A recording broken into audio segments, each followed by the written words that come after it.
اعوذ باللہ من الشیطان الرجیم بسم اللہ الرحمن الرحیم۔ خواتین حضرات، نالج فیکٹری میں خوش آمدید۔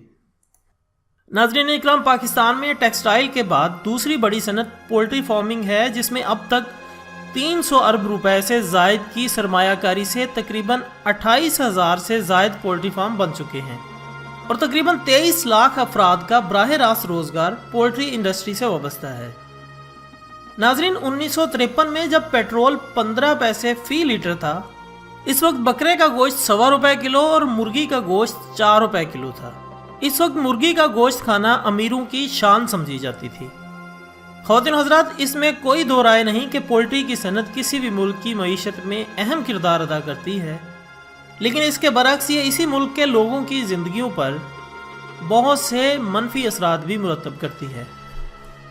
مرغی کا گوشت یعنی چکن تو آج امیر غریب چھوٹے بڑے سب کی پسندیدہ غذا ہے، لیکن کیا آپ نے کبھی یہ سوچا ہے کہ آخر برائلر یعنی یہ فارمی مرغی کیسے تیار ہوتی ہے، اور خود کے پیروں پر کھڑی نہ ہو سکنے والی فارمی مرغی کا گوشت ہماری صحت کے لیے کس قدر فائدہ مند ہے؟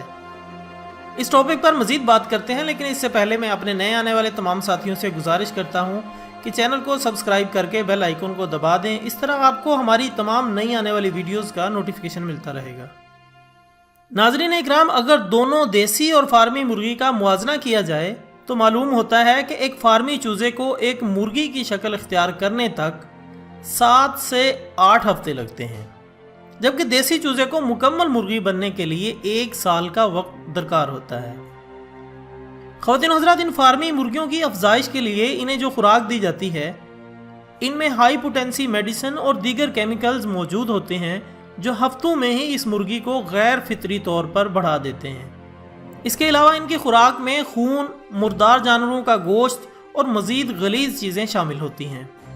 اس طرح یہ غلیظ خوراک کھا کر نومولود چوزے 6 سے 8 ہفتے میں ہماری پسندیدہ غذا بننے کے لیے تیار ہو جاتے ہیں، اور جس جگہ ان مرغیوں کی خوراک تیار کی جاتی ہے، اس کے ارد گرد 5 کلومیٹر تک اس کی بدبو پھیلی ہوتی ہے۔ خواتین حضرات، جس طرح فوڈ سپلیمنٹ انسانی جسم کو موٹا کر دیتے ہیں، اسی طرح سٹیرائڈز فارمی مرغیوں کے جسم کو موٹا کر دیتے ہیں، جس کی وجہ سے مرغی ہمیں صحت مند نظر آتی ہے، جبکہ حقیقت میں وہ اپنے پیروں پر بھی کھڑی ہونے کے قابل نہیں ہوتی۔ اس کے برعکس دیسی مرغی جو اتنی چست اور چالاک ہوتی ہے، ان کو پکڑنا بھی محال ہوتا ہے۔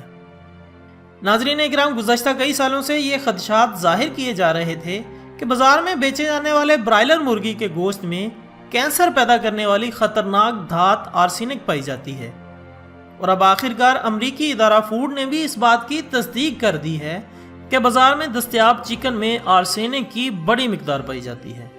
ماہرین صحت اس بات پر متفق ہیں کہ آرسینک کینسر پیدا کرتی ہے اور ذہنی بیماریوں کو بھی جنم دیتی ہے۔ یونیورسٹی آف ساؤتھ کیرولینا کی ایک تحقیق کے مطابق آرسینک پارے سے بھی 4 گنا زیادہ زہریلی ہے، اور کینسر کے علاوہ حاملہ خواتین کے پیٹ میں موجود بچے میں خوفناک ذہنی بیماریاں پیدا کر سکتی ہے۔ خواتین حضرات، اس ہائی پروٹین والے گوشت کے اور بھی بہت سے نقصانات ہیں، جن میں جوڑوں کا درد، ہڈیوں کا بھربھرا ہو جانا، موٹاپا، جسم پر چربی، خاص طور پر گردوں اور جگر پر اثر، اور بچے بچیوں میں جلد بلوغت کے آثار پیدا ہونا شامل ہیں۔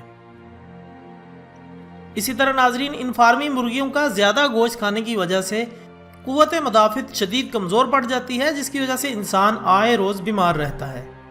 یہ چند چیدہ نقصانات ہیں جو کسی میں جلد اور کسی میں کچھ عرصے بعد ظاہر ہوتے ہیں۔ ناظرین اکرام، جیسی غذا ہم کھاتے ہیں ویسی ہی ہم صحت پاتے ہیں۔ غذا میں دالوں، سبزیوں کا استعمال بڑھائیں، گوشت میں بالترتیب مچھلی، بکرا یا دمبا، اونٹ، اور آخر میں گائے کے گوشت کی افادیت ہے۔ ناظرین، یہ تھی ہماری آج کی معلوماتی ویڈیو سے متعلق اپنی قیمتی رائے کومنٹس میں ضرور دیا کریں۔ ایک نئی ویڈیو کے ساتھ دوبارہ ملتے ہیں، تب تک کے لیے اجازت دیجیے گا۔ اپنا، دوستوں، رشتہ داروں اور گرد و نواح کے تمام لوگوں کا بہت خیال رکھیے گا۔ اللہ حافظ۔